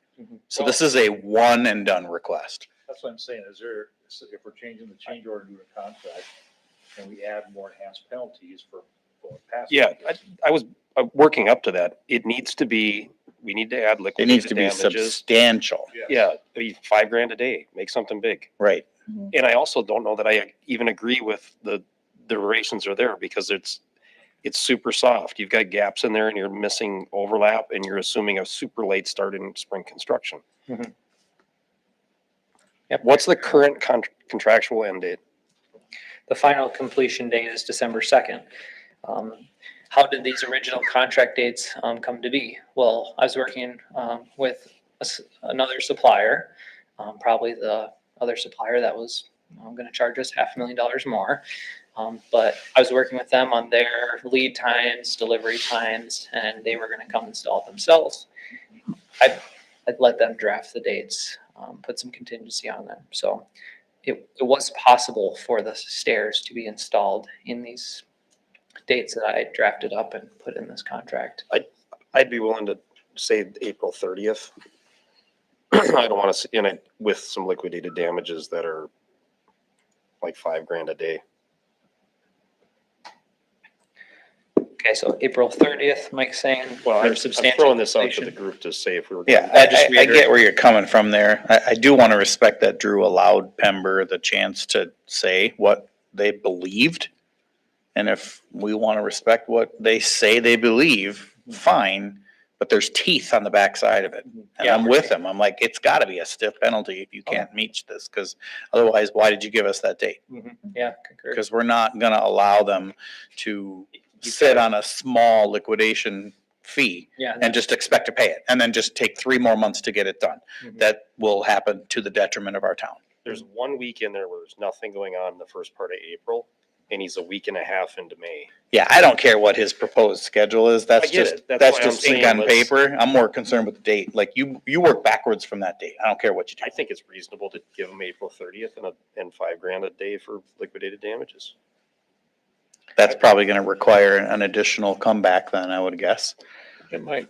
And then the final, Mike, can that be June 15th for, punch That's, list? yeah, that's 0.5% a day of the project cost. Mhm. I just was trying to figure that percent out. I think I'm with Brad on this. I don't care that it's 2 weeks later, if that's the date they say, as long as it's done by then. Maybe they'll work ahead and be done by April. But as long as it's not past that May 15th for me. How do you feel the language in your contract is with regards to what meets substantial versus what meets final? Substantial completion was the new stairs are in and they're open. With no handrails? Well, That just No. seems like a safety, the handrails would be included in the stairs. yeah. I'm- 'cause Well, I'm the just like, handrail- that's, Yep. that's what I'm saying, though. Like, that's Mike's question. Yeah, There's things pop up in substantial, like is all the concrete in? Is the difference between is it usable, safely usable to the community? And then does things like final seating, are they off-site? Is all the traffic control out? Yep. How I remember it, Mike, is that the stairs were installed and completed, and they will send me a letter and say I can go down and review them. Give them my approval that their certificate, they're substantially complete. So that's how I